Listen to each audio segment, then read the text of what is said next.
Gold, trusted gold buyers. మీరు తాకట్టు పెట్టిన బంగారాన్ని విడిపించి ఈ రోజు ఉన్న మార్కెట్ ధరకు కొనబడను.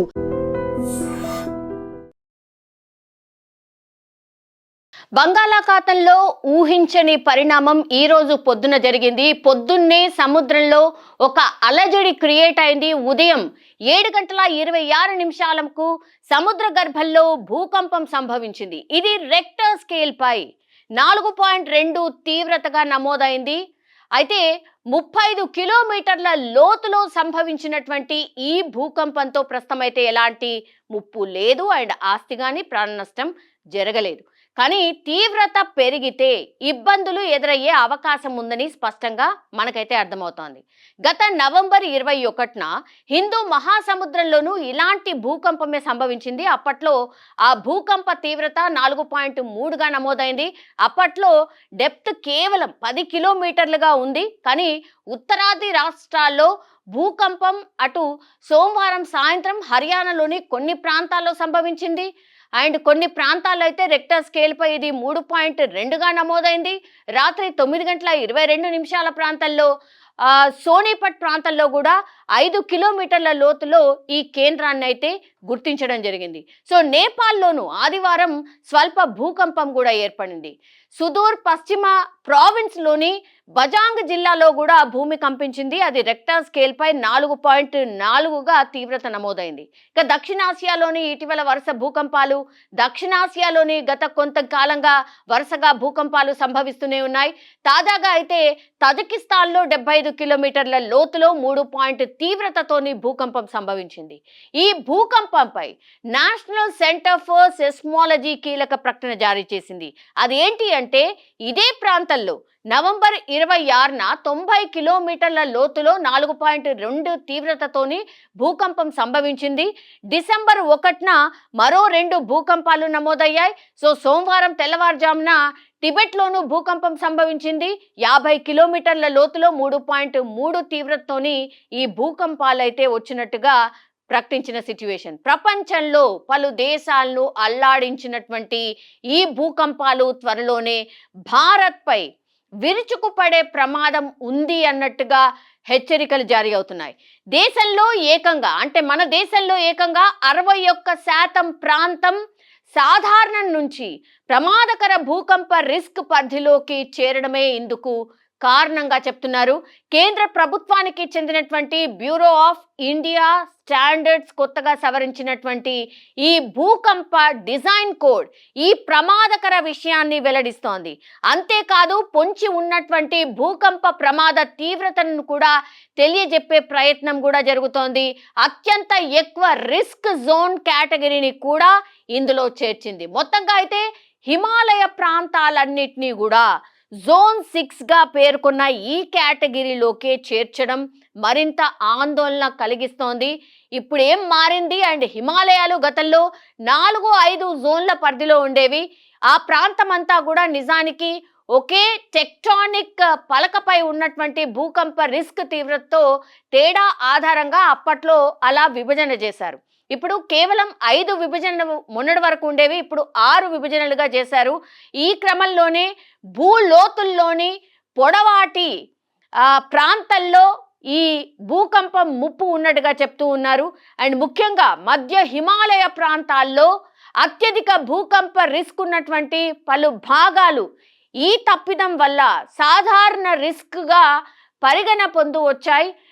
దాన్ని ఇప్పుడు సరిచేసినట్టుగా ఇప్పుడు ఈ ఏదైతే కనుక్కున్నారో ఈ విభజనలో ఏదైతే పూర్తిగా దీనికి సంబంధించి BIS వెల్లడించింది. ఈ నిజానికి ఇదంతా కూడా సో హిమాలయ ప్రాంతాల్లో గత 2 దశాబ్దాలుగా భూకంపం జాడలు కూడా కనిపించలేదు.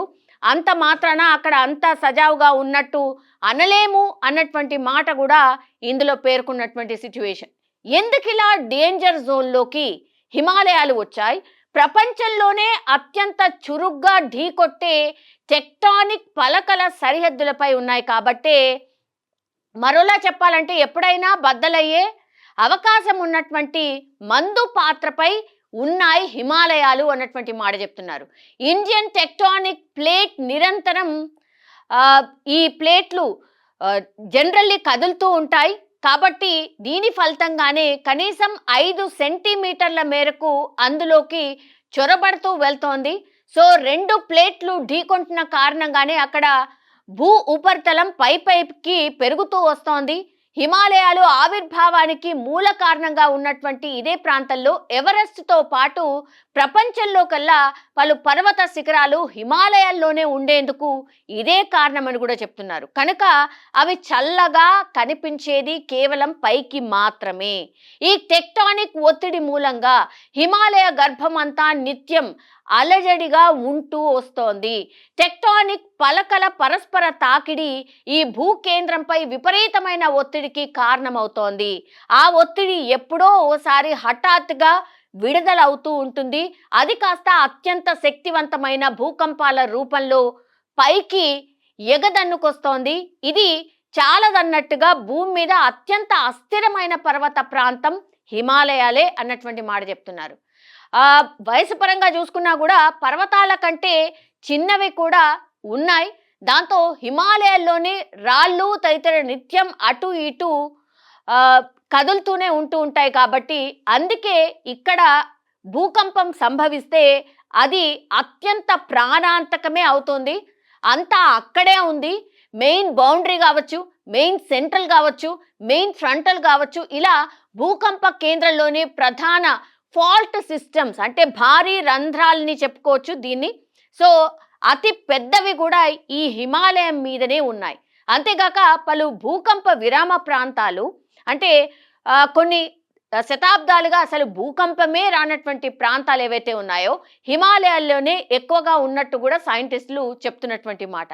అలాంటి ప్రాంతాల్లో భారీ భూకంపానికి ఎప్పుడైనా ఆస్కారం పుష్కలంగా ఉంటుందట. సో కర్ణుని చావుకు ఎన్నో కారణాలు ఉన్నట్టుగా ఇన్ని కారణాలు కలగలిపి ఇప్పుడు హిమాలయాలను ప్రపంచంలో కల్లా భూకంప రిస్క్ అత్యంత ఎక్కువగా ఉన్న ప్రాంతాల జాబితాలోకి చేర్చారు సైంటిస్టులు. హిమాలయాల్లోని డెహ్రాడూన్ కావచ్చు, మొహన్తో పాటుగా మొత్తం ఉత్తరాఖండ్ అంతా కూడా తాజాగా భూకంప డేంజర్ జోన్లోకి వెళ్ళిపోయాయి. అక్కడ జనాభా నానాటికి ఊహకు అతీతంగా పెరిగిపోతుండడం కూడా ఇందుకు ప్రధాన కారణంగా కూడా చెప్తూ ఉన్నారు. సో రిస్క్ ప్రాంతంలో ఇప్పుడు భారత్ హిమాలయాల్లో ఎక్కువగా ఒకవేళ భూకంపం అతి భూకంపం జోన్గా దీన్ని తేల్చారు. కాబట్టి ఒకవేళ భూకంపం అక్కడ సంభవిస్తే మాత్రం ప్రాణాల నష్టం చాలా పెద్ద ఎత్తున ఉండే అవకాశం ఉంది అని సైంటిస్టులు అయితే తేల్చారు. ఇది ఇప్పుడు ఎప్పుడైతే సైంటిస్టులు దీన్ని పూర్తిగా కనుగొని ఈ రిపోర్ట్ని బయటికి తెచ్చారో అప్పటి నుంచి కూడా భయం చాలా ఎక్కువగా కనిపిస్తోంది. భారత్ ఏంటి ఇంత రిస్క్ జోన్లో ఉందా, భూకంపాలకు నిలయంగా మారిపోయిందా ఏంటి అనేది కూడా పెద్ద ఎత్తున చర్చ అయితే నడుస్తోంది. కానీ ఈ రోజు పొద్దున బంగాళాఖాతంలో భూకంపం సంభవించడం మరి ఎక్కువగా 2025లో 16,500 ప్రాంతాల్లో భూమి కంపించింది ఒక రిపోర్ట్ ప్రకారం బయటకు వస్తున్నటువంటి మాట. సో 16,500 సార్లు భూకంపం సంభవించింది అని అంటే ఇక ఎంత రిస్క్ జోన్లో మనం ఉన్నాం. అట్లాగే 5 ఇప్పటి వరకు రిస్క్ జోన్లని కేవలం 5 విభజనలుగా ఉండేవి. ఇప్పుడు 6వ విభజన కూడా తేల్చేశారు సైంటిస్టులు. అది హిమాలయాలు అత్యంత డేంజర్ జోన్గా డిక్లేర్ చేశారు. మరి ఫ్యూచర్లో ఏం జరగచ్చు ఏంటి అనేది కూడా చూడాల్సిందే.